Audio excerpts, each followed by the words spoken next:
Ce qu'on appelle la performance dans notre jargon, il faut voir que ça vient de travaux qui ont été conduits dans les années 90 et qui ont conduit en France à identifier qu'on était en capacité de diviser par 4 les consommations de nos bâtiments.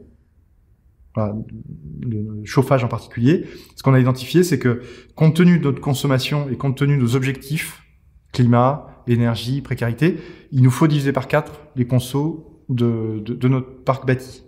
Et donc ce qu'on appelle le label BBC Rénovation, bâtiment basse conso, ça, c'est issu de ça. C'est-à-dire que c'est un niveau de consommation qui permet, si on le généralise, de diviser par 4 la consommation de chauffage du parc. Derrière, ce label-là, qui était porté par une association Effinergie, a été reconnu par l'État, 2009, et c'est passé dans la loi. Et en 2015, c'est devenu l'objectif national. 2015, l'objectif, c'est voilà, d'avoir un parc bâti qui consomme au niveau BBC en moyenne nationale. Là-dessus, on s'est rendu compte qu'il n'y avait pas de définition de la performance dans la loi, nulle part. Et qu'on utilisait de plus en plus le terme performance et le terme de rénovation globale à toutes les sauces. Un changement de chaudière, ça devenait une réno globale pour certains acteurs. Donc là, on a tiré la sonnette d'alarme et la loi climat et résilience, donc en 2021, a intégré une définition de la réno performante. Alors, elle n'est pas parfaite, elle est intéressante parce qu'elle dit, elle parle pas de BBC Réno malheureusement, elle parle pas non plus de niveau de consommation, mais elle parle d'étiquette énergie. Donc bon, qui ont plein de défauts, mais qui ont l'intérêt d'être visibles pour les ménages. Donc aujourd'hui, un bâtiment performant, c'est un bâtiment qui est de classe A ou B, et je pense que c'est ça qu'il faut retenir. Performant égale A ou B en étiquette énergie. Alors après, il y a des dérogations, il y a des exceptions, il y a, comme on sait bien faire en France dans la loi, il y a plein de petites lignes derrière, mais je pense qu'il faut retenir ça. Performant égale A ou B.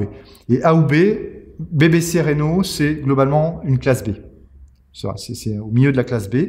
Donc, si on fait des rénovations A ou B, massivement, c'est vers ça qu'on va aller. On va aller vers on va atteindre ces objectifs. Réno global.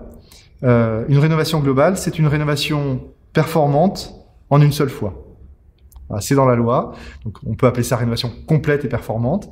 Tout l'enjeu aujourd'hui, c'est de partir de centaines de milliers de gestes de travaux, c'est-à-dire des morceaux de travaux. On change une chaudière, on change des fenêtres. C'est les deux principaux sports nationaux en termes de thermique. Et en fait, ce qu'on dit simplement de notre côté, c'est que ça, c'est pas de la rénovation énergétique. On fait croire que c'est de la rénovation énergétique, c'est de la maintenance. Ça, donc, c'est pas de la rénovation énergétique. Il faut qu'on passe de cet état de fait, avec des dépenses de 4 milliards d'euros par an de fonds publics, hein, plus des certificats d'économie d'énergie là-dedans. Il faut qu'on passe de ça, qui n'apporte quasiment rien en termes de réduction de consommation énergétique. Je vous renvoie aux études de l'ADEME, Trémy, qui montrent ça. Il y a très peu de sauts de classe grâce à ça. Il faut qu'on passe de ça à une approche où, prioritairement, nos rénovations sont complètes et performantes. Prioritairement, donc la quasi-totalité ou la grande majorité, ça devient la norme. On fait de la rénovation complète et performante, on fait de la réno globale. Et à titre exceptionnel, quand on ne peut pas, pour telle et telle raison, on décale un poste de travaux, bien choisi, en l'accompagnant. Ça c'est la vision qu'il faut qu'on arrive à poser sur la table et que les politiques publiques se structurent en fonction de ça. C'est tout notre enjeu et c'est souhaitable à tout point de vue, y compris d'un point de vue du contexte actuel de réduction de consommation de gaz russe, parce que le gaz en France, il passe massivement dans le chauffage de nos bâtiments, c'est-à-dire pour chauffer les oiseaux. Tout l'enjeu, c'est de transformer des factures de chauffage, donc de l'achat de combustible, en investissement pour la rénovation, c'est-à-dire en emplois locaux.